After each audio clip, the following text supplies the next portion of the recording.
اعوذ باللہ من الشیطان الرجیم، بسم اللہ الرحمن الرحیم۔ پیارے بچوں، السلام علیکم۔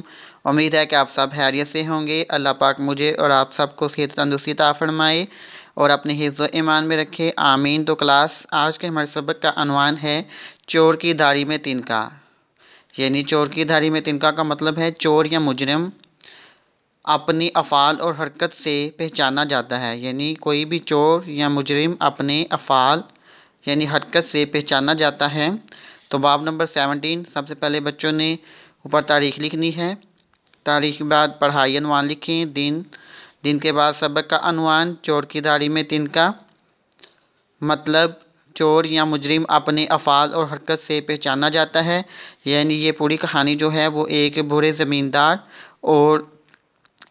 زمیندار اور چور کے درمیان ہے کہ ایک دفعہ کا ذکر ہے کہ کسی گاؤں میں ایک برا زمیندار اپنی بیٹی کے ساتھ رہا کرتا تھا۔ اسے اپنی بیٹی سے بہت محبت تھی۔ جب وہ لڑکی جوان ہوئی اور اس کے شادی بیاہ کے دن قریب آئے تو بوڑھے زمیندار نے اس کے لیے زیور، قیمتی سامان اور کپڑے وغیرہ خریدے اور بڑی دھوم دھام سے شادی کی تیاریاں شروع کر دیں۔ ایک دن صبح سویرے جب بوڑھا زمیندار اپنے کھیتوں کی رکھوالی کر کے گھر لوٹا، برا زمیندار یعنی قابل کاشت زمین کا مالک، زمیندار کا معنی کیا ہے؟ قابل کاشت زمین کا مالک کے گھر سے شادی کے گیتوں کے بجائے عورتوں کے بے تحاشا یعنی بہت زیادہ زور سے رونے پیٹنے اور چیخنے چلانے کی آوازیں آ رہی تھی۔ بے تحاشا یعنی بہت زیادہ۔ یہ صورتحال دیکھ کر بوڑھے کا خون خشک ہو گیا، یعنی بہت پریشان ہونا اور اس کے دل میں طرح طرح کے برے خیال پیدا ہونے لگے۔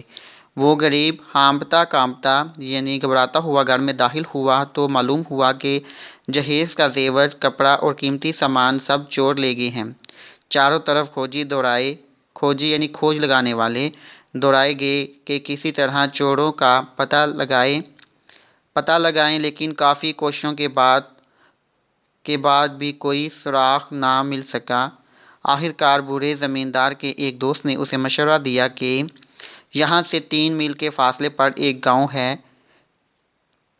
اس گاؤں میں ایک نہایت عقلمند اور دانا بزرگ رہتے ہیں۔ دانا یعنی عقلمند بزرگ رہتے ہیں، ان کے پاس تمہاری پریشانی کا کوئی نہ کوئی حل ضرور ہوگا۔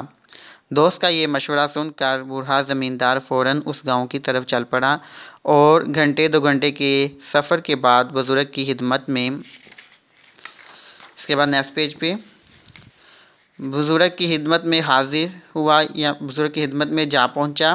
سارا معاملہ سننے کے واقعہ سننے کے بعد وہ بزرگ تھوڑی دیر تک تو غور و فکر میں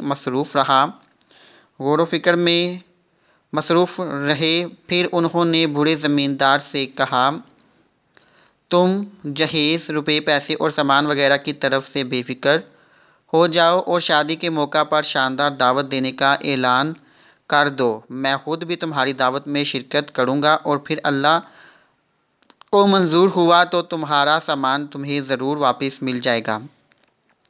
بوڑھا زمیندار بزرگوں کی باتیں سن کر بہت گھبرایا کہ میں شاندار دعوت کا انتظام کیسے کروں گا، جب کہ سارا روپیہ پیسہ تو چوری ہو چکا ہے، یعنی چور چرا کر لے گئے ہیں۔ لیکن بزرگ نے اسے دلاسا دیا، دلاسا دیا کا معنی حوصلہ دیا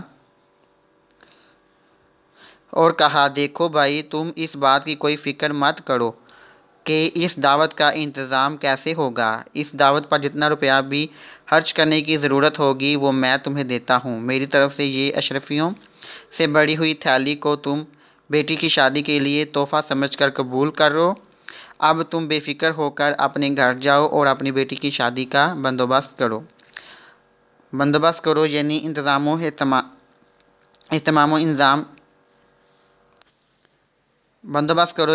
انتظام و اہتمام کرو۔ آخرکار وہ دن بھی آ گیا جب بوڑھے زمیندار کی بیٹی کی بارات دھوم دھام سے آئی۔ نکاح کی رسم ادا ہو جانے کے بعد جب مہمان کھانا کھانے کے لیے بیٹھے تو دانا بزرگ نے کھڑے ہو کر پہلے تو سب مہمانوں کی آمد کا شکریہ ادا کیا اور پھر زمیندار کو اس کی بیٹی کے نکاح پر مبارکباد پیش کرنے کے بعد کہا، اب میں تمہیں اس خوشی کے موقع پر ایک اور خوشخبری دیتا ہوں کہ چوروں کا پتہ چل گیا ہے اور وہ اس وقت اس دعوت میں موجود بھی ہیں۔ ان چوروں کو پہچاننے کا سب سے آسان طریقہ یہ ہے کہ ہر چور کی داڑھی میں تنکا ہے۔ اتفاق سے اس دعوت میں واقعی وہ چور بھی شامل تھے جو زمیندار کی بیٹی کا سارا جہیز چرا کر لے گئے تھے۔ دراصل وہ چور آس پاس کے ہی کسی گاؤں کے رہنے والے تھے اور جب انہوں نے اتنی بڑی دعوت کی خبر سنی تو حیران رہ گئے۔ انہوں نے سوچا کہ ہم تو سمجھے تھے کہ ہم زمیندار کا سارا روپیہ پیسہ اور قیمتی سامان چرا کر لے آئے ہیں، مگر معلوم ہوتا ہے کہ اس کے پاس ابھی بھی بہت سی دولت باقی ہے۔ ذرا چل کر پتہ تو کریں کہ ابھی اس کے پاس اور کیا کچھ باقی ہے اور اس نے کہاں چھپا رکھا ہے۔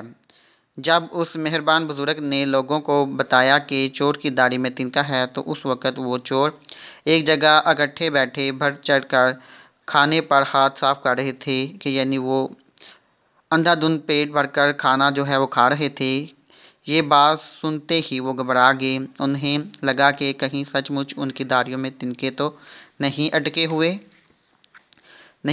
ہیں۔ یہ خیال آتے ہی انہوں نے بڑی صفائی کے ساتھ جیبوں سے رومال نکالے اور چہرے پر سے پسینہ پونچھنے کے بہانے اپنی داڑھیوں کو ٹٹولنے لگے یعنی اپنی داڑھیوں پر ہاتھ پھیرنے لگے اور تنکا صاف کرنے کے لیے اس میں انگلیاں پھیرنے لگے۔ بزرگ نے فوراً ان کی یہ حرکت دیکھ لی اور ان کی طرف اشارہ کرتے ہوئے گرج کر کہا، یعنی اونچی آواز سے کہا، حضرات چور وہ بیٹھے ہیں۔ چوروں نے اٹھ کر باہر کی طرف دوڑ لگائی لیکن مہمانوں کے ہجوم میں پھنس کر رہ گئے۔ مہمانوں کی بھیڑ میں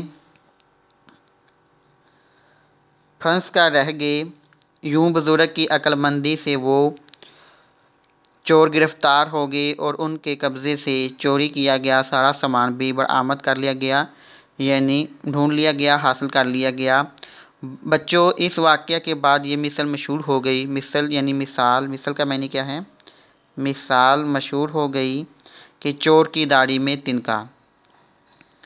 تو سب بچوں نے اس مکمل سبق کی ریڈنگ اچھے طریقے سے کرنی ہے اور ریڈنگ کرنے کے بعد آپ نے اس کے خوشت الفاظ کے معنی اور املا کے الفاظ یعنی آپ نے ڈیفیکلٹ ورڈز یعنی خوشت ورڈز جو ہیں وہ آپ نے لکھنے کی مشق بھی کرنی ہے۔ تو امید ہے کہ سب بچے اپنا کام پوری ایمانداری سے کریں گے۔